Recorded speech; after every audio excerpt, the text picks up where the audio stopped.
નમસ્કાર. જો તમને ગુજરાત પોલીસ ભરતી માટે રનિંગ ટેસ્ટનો કોલ લેટર મળી ગયો હોય તો સૌથી પહેલાં તો ખૂબ ખૂબ અભિનંદન. આ એક બહુ મોટી વાત છે. પણ હવે આગળ શું? તો ચાલો આજે આપણે કોલ લેટરથી લઈને યુનિફોર્મ સુધીની આખી સફરને સ્ટેપ બાય સ્ટેપ એકદમ સરળ ભાષામાં સમજીએ. હાથમાં કોલ લેટર હોય એટલે ઉત્સાહ તો હોય જ, પણ એની સાથે સાથે મનમાં થોડો ગભરાટ અને કેટલાક સવાલો પણ હોય, ખરું ને? પણ ચિંતા ના કરશો. તમારી બધી જ મૂંઝવણોને દૂર કરવા અને આખી પ્રક્રિયાને એકદમ સ્પષ્ટ રીતે સમજાવવા માટે જ આપણે અહીંયા છીએ. તો જુઓ, આખી ભરતી પ્રક્રિયાને આપણે આ 5 સરળ તબક્કામાં વહેંચીને સમજીશું. પહેલું, તમારું કોલ લેટર. બીજું, શારીરિક કસોટી. ત્રીજું, લેખિત પરીક્ષા. ચોથું, અંતિમ તબક્કાઓ. અને છેલ્લે 5મું, યુનિફોર્મ સુધીની ગૌરવશાળી સફર. તો ચાલો શરૂઆત કરીએ સૌથી પહેલા અને સૌથી અગત્યના પગલાંથી, એટલે કે તમારા કોલ લેટરથી. હવે તમારો જે કોલ લેટર છે ને એને બરાબર ધ્યાનથી જોઈ લેજો. તમારું નામ, રોલ નંબર, દોડની તારીખ અને સમય, ગ્રાઉન્ડનું સરનામું બધું જ બરાબર ચેક કરી લેજો. અને હા, એક સૌથી અગત્યની વાત ભૂલ્યા વગર યાદ રાખજો. તમારે કોલ લેટરની ફિઝિકલ પ્રિન્ટઆઉટ જ સાથે લઈ જવાની છે. મોબાઈલમાં રાખેલી પીડીએફ નહીં ચાલે. ઓકે, તો કોલ લેટરનું કામ પત્યું. હવે આવે છે પહેલો અને સૌથી મોટો પડકાર, બીજો તબક્કો, શારીરિક કસોટી. આમાં મુખ્યત્વે દોડ અને શારીરિક માપણીનો સમાવેશ થાય છે. તો દોડના દિવસે ગ્રાઉન્ડ પર શું થશે ચાલો એ સમજીએ. ગેટ પર તમારો કોલ લેટર અને કોઈ એક ફોટો આઈડી ચેક થશે. પછી બાયોમેટ્રિક હાજરી પૂરાશે. બધા ઉમેદવારોને અલગ અલગ બેચમાં વહેંચવામાં આવશે. દોડ ટ્રેક પર જ થશે. અને સૌથી મસ્ત વાત છે ખબર છે, રિઝલ્ટ માટે કોઈ રાહ જોવાની નથી. જેવું તમારો સમય પૂરો થશે તરત જ પરિણામ જાહેર કરી દેવામાં આવશે. જો એક વાત મગજમાં એકદમ ફિટ કરી દેજો, દોડ પાસ કરવી એ કોઈ વિકલ્પ નથી, એ ફરજિયાત છે. આ જ આગળના દરવાજાની ચાવી છે, સમજા? એટલે કે જે કોઈ પણ ઉમેદવાર નક્કી કરેલા સમયમાં દોડ પૂરી કરશે, ફક્ત અને ફક્ત એ જ ભરતી પ્રક્રિયાના આગળના રાઉન્ડમાં જઈ શકશે. બસ આટલી સિમ્પલ વાત છે. આ એક રીતે પહેલું અને સૌથી મોટું ફિલ્ટર છે. પણ સ્વાભાવિક છે કે મનમાં એક ડર પણ હોય કે જો દોડમાં ફેલ થયા તો શું?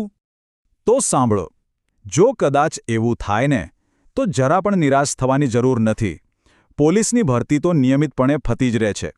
આ અનુભવ ક્યારેય નકામો નહીં જાય, પણ ભવિષ્યની તૈયારી માટે તમને વધુ મજબૂત અને વધુ અનુભવી બનાવશે. એટલે તમારો બેસ્ટ પ્રયત્ન આપવો એ જ સૌથી વધુ મહત્વનું છે. ચાલો, દોડ તો પાસ કરી લીધી. હવે શું? હવે તરત જ થશે તમારી શારીરિક માપણી. અને અહીં એક વાત ખાસ ધ્યાનમાં રાખજો, જે પણ સ્ટેન્ડર્ડ નક્કી થયેલા છે તેમાં કોઈ જ છૂટછાટ નથી. જનરલ કેટેગરીના પુરુષ ઉમેદવારો માટે ઓછામાં ઓછી 165 સેન્ટીમીટર ઊંચાઈ, 79 સેન્ટીમીટર છાતી અને ઓછામાં ઓછું 50 કિલોગ્રામ વજન હોવું ફરજિયાત છે. શરીરની કસોટી તો પૂરી થઈ. હવે વારો છે દિમાગની કસોટીનો, એટલે કે આપણો ત્રીજો તબક્કો, લેખિત પરીક્ષા. હવે આ પરીક્ષામાં શું પૂછાશે? તો મુખ્ય વિષયો છે રિઝનિંગ, જનરલ નોલેજ અને કરંટ અફેર્સ, ભાષાનું જ્ઞાન અને ખાસ કરીને આપણું બંધારણ અને પોલીસ ખાતાને લગતા સવાલો. એટલે જેવે ફિઝિકલ ટેસ્ટ પતે 1 મિનિટ પણ બરબાદ કર્યા વગર સીધા લેખિત પરીક્ષાની તૈયારીમાં લાગી જ જવાનું છે. વાહ! ફિઝિકલ અને લેખિત બંને મોટા પડાવ તમે પાર કરી લીધા. હવે તમે લગભગ પહોંચી ગયા છો ભરતીના છેલ્લા અને અંતિમ તબક્કામાં. આ સ્ટેજ પર તમારા દસ્તાવેજોની ચકાસણી અને મેડિકલ ટેસ્ટ થશે. આ છેલ્લા સ્ટેજમાં 2 મુખ્ય વસ્તુઓ છે. પહેલું, તમારા બધા જ ઓરિજિનલ ડોક્યુમેન્ટ્સ જેમ કે ભણતરના સર્ટિફિકેટ, જાતિનો દાખલો, એ બધું જ એકદમ બારીકાઈથી ચેક થશે.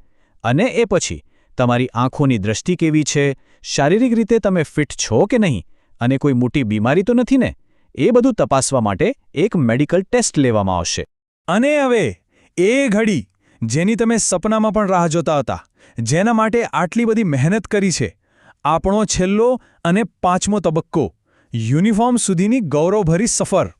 જ્યારે આ બધી જ પ્રોસેસ તમે સફળતાપૂર્વક પૂરી કરી લેશો ત્યારે એક ફાઇનલ મેરિટ લિસ્ટ બહાર પડશે. અને જે દિવસે એ લિસ્ટમાં તમારું નામ દેખાશે, બસ સમજી લેજો કે તમારી મહેનત સફળ થઈ. પછી સીધો કોલ આવશે પોલીસ ટ્રેનિંગ એકેડેમીમાં જોડાવા માટે. તો આ આખી વાતનો સાર શું છે?